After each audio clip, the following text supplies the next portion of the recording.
Have you ever watched a figure skater and just wondered, how do they spin that fast? Or, how do planets stay in orbit? Well, it all comes down to this idea of rotational motion. And here's the secret, and it's a good one. If you understand how a car drives down a road, you are already halfway to understanding how a planet spins. Turns out there's really just one set of rules, but they're spoken in two different languages. So let's dive in and learn how to translate. So here's our game plan. We'll start with the super basics, the two fundamental ways anything can move. Then, we're going to become translators and learn the language of spin. We'll uncover what resists rotation and what gives it that initial twist in the first place. And finally, we'll see how it all comes together under one simple, beautiful set of rules. All right, first up, two ways to move. And this digs into a really cool, kind of weird idea. How can something be moving, but not actually going anywhere? Let's see what that means. Okay, check out this skater. On the left, she's just gliding across the ice, right? In a nice, straight line. Her whole body is moving from point A to point B. Physicists have a word for this, translation. But on the right, she's spinning in one spot. She is absolutely in motion, but her center of mass isn't moving an inch. This is rotation. So how do we talk about these two different kinds of movement? Well, it's actually pretty straightforward. Translatory motion is just moving along a line, like that car driving down the road. Rotatory motion, or rotational motion, is when a body moves around a fixed point, what we call an axis. Think about the hands on a clock or the blades of a fan. That's the world we're going to be exploring. Let's jump into Section 2, the language of spin. Honestly, the best way to wrap your head around rotation is to realize it's just a different dialect of the motion we already get.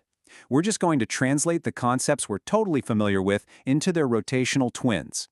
So we all get linear displacement, right? It's just distance. How many feet you've walked, how many miles you've driven. Simple. In the spinning world, we have angular displacement. It's not about how far you've gone, but how much of a circle you've turned. So if you spin all the way around once, your angular displacement is 360 degrees. It's just the angle you've covered. And of course, if you have distance, you gotta have speed, or velocity. Linear velocity is just how fast that distance is changing. Miles per hour. Well, its rotational cousin is angular velocity, and we use the Greek letter omega for it. This is simply how fast your angle is changing, how many degrees you're spinning through every single second. It's the measure of how fast you're spinning. And you guessed it, if you have velocity, you have to have acceleration. Linear acceleration is just hitting the gas or the brakes. It's how fast your velocity is changing.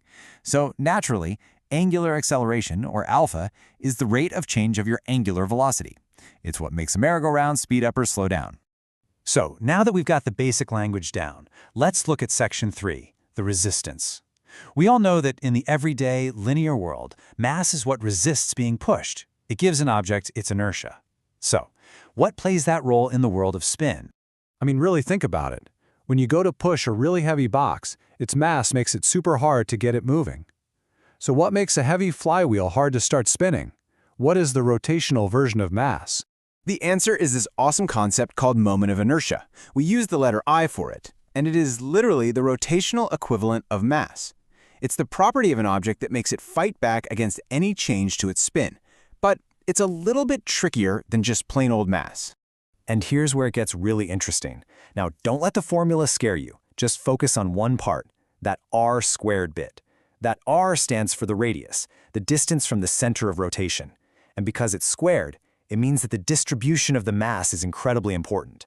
Mass that's far away from the center has a way bigger effect on the moment of inertia than mass that's tucked in close.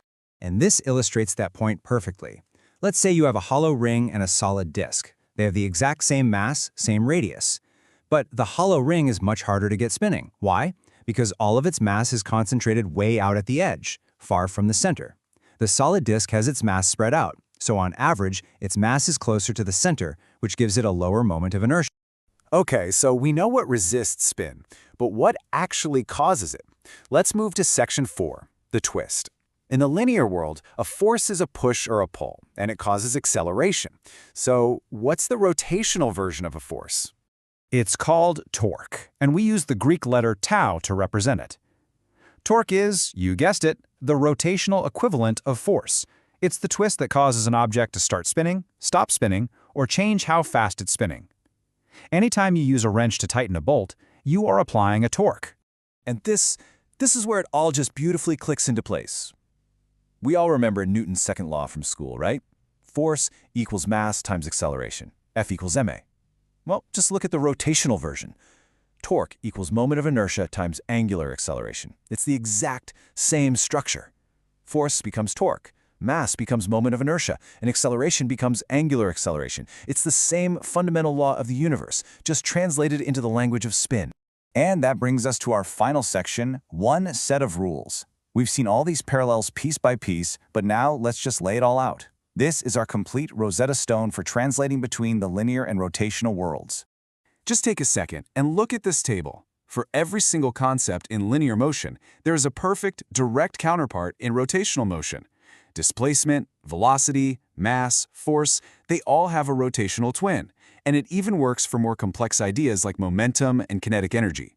The big takeaway here is this: you don't need to learn a whole new set of physics.